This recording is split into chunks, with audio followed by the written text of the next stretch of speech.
ಮಧ್ಯಪ್ರಾಚ್ಯದಲ್ಲಿ ಎದ್ದಿದ್ದಂತಹ ಯುದ್ಧದ ಸನ್ನಿವೇಶ ಕೊನೆಗೂ ತಣ್ಣಗಾಗಿದೆ. ಯುದ್ಧದ ಸನ್ನಿವೇಶ ತಣ್ಣಗಾಗ್ತಾ ಇದ್ದ ಹಾಗೆ ಇಡೀ ಜಗತ್ತು ನಿಟ್ಟುಸಿರನ್ನ ಬಿಟ್ಟಿದೆ. ಯಾಕಂದ್ರೆ ಇದೊಂದು ಯುದ್ಧ ಇಡೀ ಜಗತ್ತಿನ ತಲೆನೋವಿಗೆ ಕಾರಣ ಆಗಿತ್ತು. ಜಗತ್ತಿನಾದ್ಯಂತ ಬೇರೆ ಬೇರೆ ದೇಶಗಳಲ್ಲಿ ಪ್ರಬಲ ರಾಷ್ಟ್ರಗಳು, ಬಡ ರಾಷ್ಟ್ರಗಳು, ಎಲ್ಲಾ ದೇಶಗಳಲ್ಲೂ ಆರ್ಥಿಕ ಸಂಕಷ್ಟವನ್ನ ತಂದೊಡ್ಡುವಂತಹ ಕೆಲಸವನ್ನ ಮಾಡಿತ್ತು. ಜನಜೀವನವನ್ನ ಅಸ್ತವ್ಯಸ್ತ ಮಾಡಿತ್ತು. ಈಗ ಫೈನಲಿ ಇರಾನ್, ಇಸ್ರೇಲ್, ಅಮೆರಿಕ ಯುದ್ಧದಲ್ಲಿ ಕದನ ವಿರಾಮದ ಘೋಷಣೆಯಾಗಿದೆ. 2 ವಾರಗಳ ಕದನ ವಿರಾಮವನ್ನ ಘೋಷಣೆ ಮಾಡಿದ್ದಾರೆ ಅಮೆರಿಕದ ಅಧ್ಯಕ್ಷ ಡೊನಾಲ್ಡ್ ಟ್ರಂಪ್.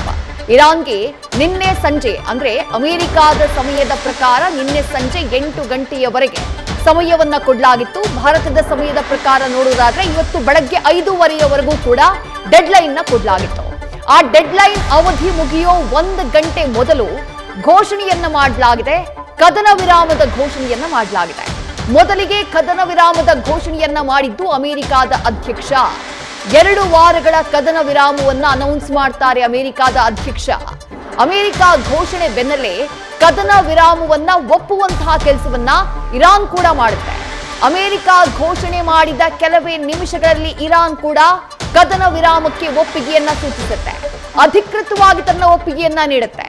ವಿದೇಶಾಂಗ ಸಚಿವರು ಸೈಯದ್ ಅಬ್ಬಾಸ್ ಅರಾಕ್ಚಿ ಇರಾನ್ನ ಒಪ್ಪಿಗೆ ಇದೆ ಎನ್ನುವಂತಹ ಮಾತನ್ನ ಹೇಳ್ತಾರೆ. ಅಲ್ಲಿಗೆ ಕದನ ವಿರಾಮದ ಘೋಷಣೆಯಾಗಿದೆ. ಸುಮಾರು 40 ದಿನಗಳಾಗ್ತಾ ಬಂತು.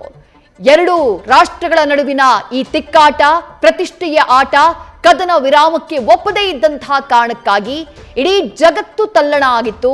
ದೊಡ್ಡ ಮಟ್ಟದಲ್ಲಿ ದಾಳಿಯಾಗುವಂತಹ ಆತಂಕ ಇತ್ತು. ಅಮೆರಿಕ ಕೊಟ್ಟಿದ್ದಂತಹ ಎಚ್ಚರಿಕೆನೇ ಅದು. ಒಂದು ವೇಳೆ ಚೆಂಡು ಇರಾನ್ನ ಅಂಗಳದಲ್ಲಿದೆ ಅಂದ್ರೆ ನಿನ್ನೆ ರಾತ್ರಿ ಅಂದ್ರೆ ಭಾರತೀಯ ಸಮಯದ ಪ್ರಕಾರನೇ ನೋಡ್ತಾ ಹೋಗೋಣ. ಇವತ್ತು ಬೆಳಗ್ಗೆ 5:30ಯ ಒಳಗಾಗಿ ಇರಾನ್ ಒಪ್ಪದೇ ಇದ್ರೆ, ಕದನ ವಿರಾಮಕ್ಕೆ ಒಪ್ಪದೇ ಇದ್ರೆ ಒಂದಿಡೀ ನಾಗರಿಕತೆಯನ್ನೇ ನಾವು ನಾಶ ಮಾಡ್ತೀವಿ ಎನ್ನುವಂತಹ ಎಚ್ಚರಿಕೆಯನ್ನ ಅಮೆರಿಕದ ಅಧ್ಯಕ್ಷರು ಕೊಟ್ಟಿದ್ರು.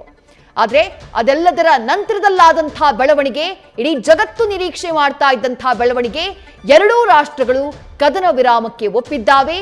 ಇಡೀ ಜಗತ್ತು ನಿಟ್ಟುಸಿರನ್ನ ಬಿಟ್ಟಿದೆ.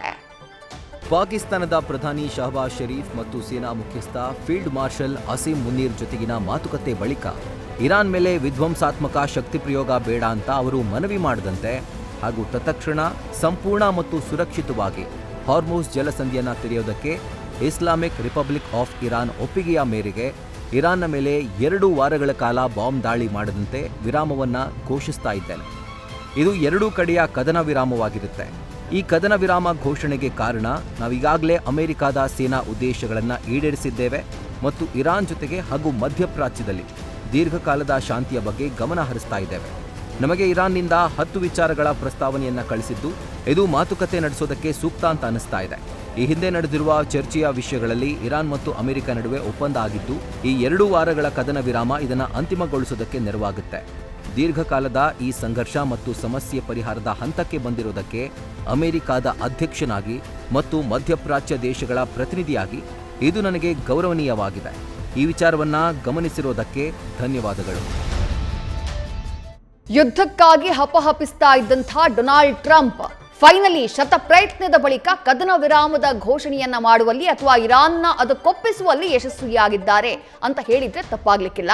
ಡೊನಾಲ್ಡ್ ಟ್ರಂಪ್ ಈ ಟ್ವೀಟ್ ಅನ್ನ ಮಾಡ್ತಾ ಇದ್ದ ಹಾಗೆ, ತಮ್ಮ ಟ್ರೂತ್ ಸೋಷಿಯಲ್ ನಲ್ಲಿ ಈ ಬಗ್ಗೆ ಘೋಷಣೆಯನ್ನ ಮಾಡ್ತಾ ಇದ್ದ ಹಾಗೆ ಇರಾನ್ನ ವಿದೇಶಾಂಗ ಸಚಿವ ಸೈಯದ್ ಅಬ್ಬಾಸ್ ಅರಾಕ್ಚಿ ಅವರು ಕೂಡ ಇರಾನ್ ಕದನ ವಿರಾಮಕ್ಕೆ ಒಪ್ಪಿದೆ ಅನ್ನುವುದನ್ನ ಘೋಷಣೆ ಮಾಡ್ತಾರೆ.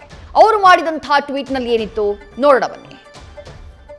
ಇರಾನ್ ಇಸ್ಲಾಮಿಕ್ ಗಣರಾಜ್ಯದ ಪರವಾಗಿ ನನ್ನ ಆತ್ಮೀಯ ಸಹೋದರರಾದ ಗೌರವಾನ್ವಿತ ಪಾಕಿಸ್ತಾನದ ಪ್ರಧಾನಮಂತ್ರಿ ಶರೀಫ್ ಮತ್ತು ಗೌರವಾನ್ವಿತ ಫೀಲ್ಡ್ ಮಾರ್ಷಲ್ ಮುನೀರ್ ಅವರಿಗೆ ಈ ಪ್ರದೇಶದಲ್ಲಿ ಯುದ್ಧವನ್ನು ಕೊನೆಗೊಳಿಸಲು ಅವರು ಮಾಡಿದ ಅವಿಶ್ರಾಂತ ಪ್ರಯತ್ನಗಳಿಗಾಗಿ ನಾನು ಕೃತಜ್ಞತೆಯನ್ನು ವ್ಯಕ್ತಪಡಿಸುತ್ತೇನೆ. ಪ್ರಧಾನಮಂತ್ರಿ ಶರೀಫ್ ಅವರ ಟ್ವೀಟ್ನಲ್ಲಿ ಸಹೋದರತ್ವದ ವಿನಂತಿಗೆ ಪ್ರತಿಕ್ರಿಯೆಯಾಗಿ ಮತ್ತು ಅಮೆರಿಕದ 15 ಅಂಶಗಳ ಪ್ರಸ್ತಾವನೆಯ ಆಧಾರದ ಮೇಲೆ ಮಾತುಕತೆಗಾಗಿ ಮಾಡಿದ ವಿನಂತಿಯನ್ನ ಹಾಗೂ ಮಾತುಕತೆಗಳಿಗೆ ಆಧಾರವಾಗಿ ಇರಾನ್ನ 10 ಅಂಶಗಳ ಪ್ರಸ್ತಾವನೆಯ ಸಾಮಾನ್ಯ ಚೌಕಟ್ಟನ್ನು ಸ್ವೀಕರಿಸುವ ಬಗ್ಗೆ ಫೋಟೋಸ್ ಮಾಡಿದ ಘೋಷಣೆಯನ್ನ ಪರಿಗಣಿಸಿ ಇರಾನ್ನ ಸುಪ್ರೀಂ ರಾಷ್ಟ್ರೀಯ ಭದ್ರತಾ ಮಂಡಳಿಯ ಪರವಾಗಿ ನಾನು ಈ ಮೂಲಕ ಘೋಷಿಸುತ್ತೇನೆ. ಇರಾನ್ ವಿರುದ್ಧದ ದಾಳಿಗಳನ್ನು ನಿಲ್ಲಿಸಿದರೆ ನಮ್ಮ ಪ್ರಬಲ ಸಶಸ್ತ್ರ ಪಡೆಗಳು ತಮ್ಮ ರಕ್ಷಣಾತ್ಮಕ ಕಾರ್ಯಾಚರಣೆಗಳನ್ನು ನಿಲ್ಲಿಸುತ್ತವೆ.